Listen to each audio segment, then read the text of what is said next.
अस्सलामुअलैकुम वरहमतुल्लाहि वबरकातुहू।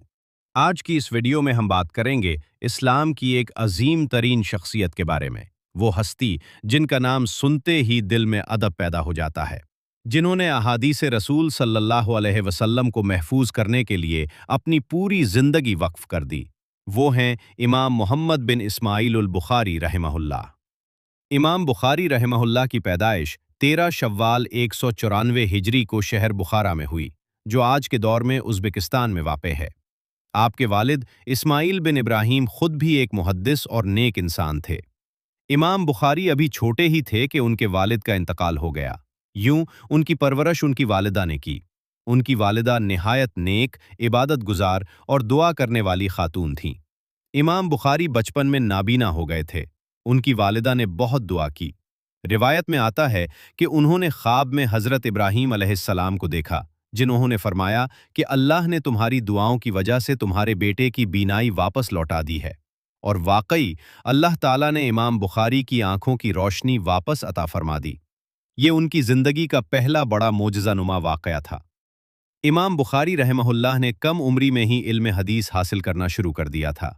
सिर्फ 10 साल की उम्र में वो हदीस याद करने लगे थे और 16 साल की उम्र तक उन्होंने हजारों अहादीस हिफ्स कर ली थीं।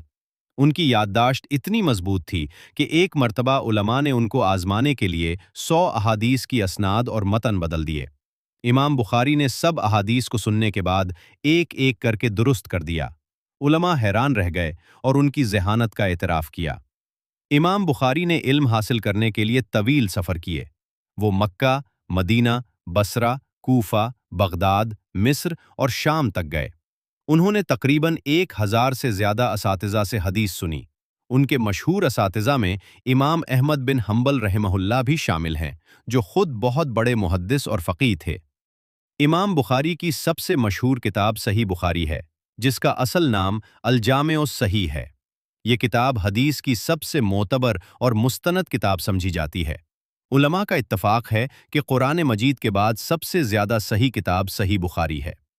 इमाम बुखारी ने 6 लाख अहादीस में से तकरीबन 7000 के करीब अहादीस को सख्त तहकीक और जांच के बाद इस किताब में शामिल किया। वो हर हदीस को किताब में लिखने से पहले गुस्ल करते, 2 रकात नफल अदा करते और फिर इस्तिखारा के बाद हदीस दर्ज करते। ये उनके तक़वा और एहतियात का आला मेयार था। इमाम बुखारी सिर्फ मुहद्दिस ही नहीं, बल्कि बहुत बड़े फ़क़ीह भी थे। वो इंतहाई मुत्तकी, सादा ज़िंदगी गुजारने वाले और दुनियावी माल से बेनियाज थे। एक मर्तबा बुखारा के हाकिम ने उन्हें दरबार में आकर बच्चों को हदीस पढ़ाने का कहा। इमाम बुखारी ने फरमाया कि इल्म को दरबारों में नहीं ले जाया जाता। जो इल्म हासिल करना चाहे वो मस्जिद में आए। इस बात पर हुक्मरान नाराज़ हो गया और इमाम बुखारी को शहर छोड़ने का हुक्म दे दिया गया। उन्होंने हक बात कहना न छोड़ा और शहर छोड़ दिया। अपनी जिंदगी के आखिरी अय्याम में इमाम बुखारी समरकंद के करीब खरतंग नामी मकाम पर क़याम पजीर हुए।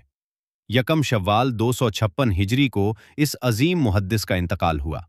आज भी उनका मज़ार उज़्बेकिस्तान में मौजूद है और दुनिया भर से लोग उनकी खिदमात को याद करते हैं। इमाम बुखारी की ज़िंदगी हमें ये सबक देती है कि अगर नीयत खालिस हो, मेहनत मुसलसल हो और मकसद अल्लाह की रज़ा हो, तो इंसान तारीख़ में अम्र हो जाता है। उन्होंने अपनी जवानी, अपना वक्त और अपनी तवानाई सिर्फ इसलिए कुर्बान की ताकि क़यामत तक आने वाली उम्मत को सही अहादीस मुयस्सर हों।